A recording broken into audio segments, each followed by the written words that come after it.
Hi friends, welcome to Padma's kitchen. இன்றைக்கி வந்து ஒரு எக்ஸிபிஷன் வீட்டு பக்கத்தில் போட்டிருந்தாங்க. பசங்க சண்டே ரொம்ப விருப்பப்பட்டு கேட்டுன்னு இருந்தாங்க. எல்லோரும் நிறைய பிள்ளைங்க போயிட்டு இருந்தாங்க, ஸ்கூல்லேயும் சொன்னாங்கன்னு சொன்னாங்க. சரி, ஓகே போகலான்னு சொல்லிட்டு 2 பசங்களையும் கூப்பிட்டு கிளம்புனேன். ஒரு ஆளுக்கு 50 ரூபா டிக்கெட்டு ஃப்ரெண்ட்ஸ். 3 பேரும் போனோம். ஹஸ்பண்ட் வந்து வேலை இருக்குது, நீ கூப்பிட்டு போயிட்டு வந்துடு, வீட்டுக்கு நடந்து போகிற டிஸ்டன்ஸ் தான் வச்சுங்களேன், கொஞ்சம் தூரம் தான்.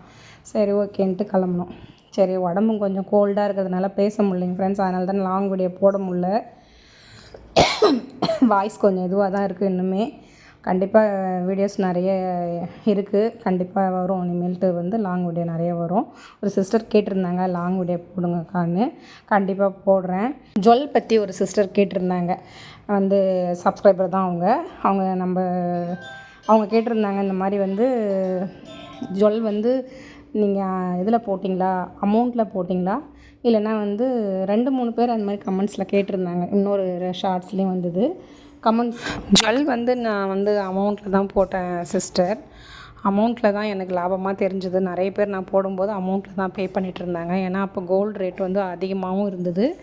அது எல்லாருமே வந்து அமௌண்ட்டில் பே பண்ணுறது தான் லாபமாக தெரிஞ்சுதுன்னாங்க. ஏன்னா உங்களுக்கு மேக்கிங் சார்ஜ் வந்து 18%னாக்கா 9% தான் நான் வந்து நகையில் சேவ் பண்ணிங்கன்னா 18%லேருந்து பாதி தான் உங்களுக்கு லெஸ் பண்ணுவோன்னு சொன்னாங்க. மீதி 9% மேக்கிங் சார்ஜ் நீங்கள் பே பண்ணணும்னு சொன்னாங்க.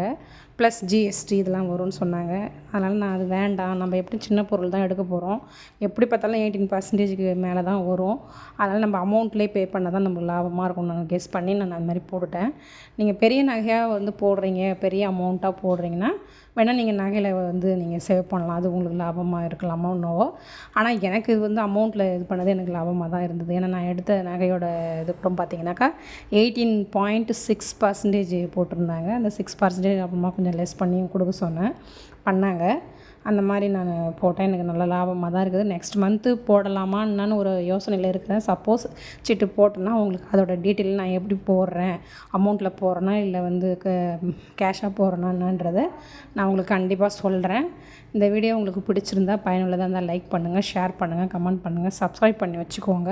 நம்ம சேனலுக்கு சப்போர்ட் பண்ணுங்கள். கண்டிப்பாக நிறைய வீடியோஸ் இன்னும் ஃப்யூச்சரில் வரப்போகுது. ஹோம் டூர் கேட்டிருந்தாங்க ஒரு சிஸ்டரு. பின்னாடி கொஞ்சம் ரெனோவேஷன் வேலை இன்னும் முடிக்கல, கொஞ்சம் அப்படியே நிற்கிது அந்த வேலை பெண்டிங்கில். கொஞ்சம் ஆரம்பிக்கலான்னு ஒரு ஐடியாவில் இருக்கிறோம். அப்படி லோன் வந்து ஹஸ்பண்ட் வந்து இப்போ கேட்டுனுங்கிறாங்க.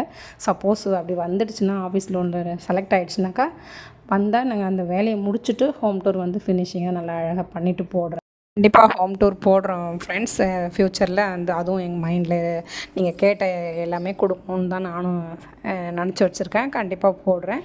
இன்னொரு சேவிங்ஸ் பற்றின வீடியோவும் நெக்ஸ்ட் வரப்போகுது. தேங்க்ஸ் ஃபார் வாட்சிங் ஃப்ரெண்ட்ஸ்.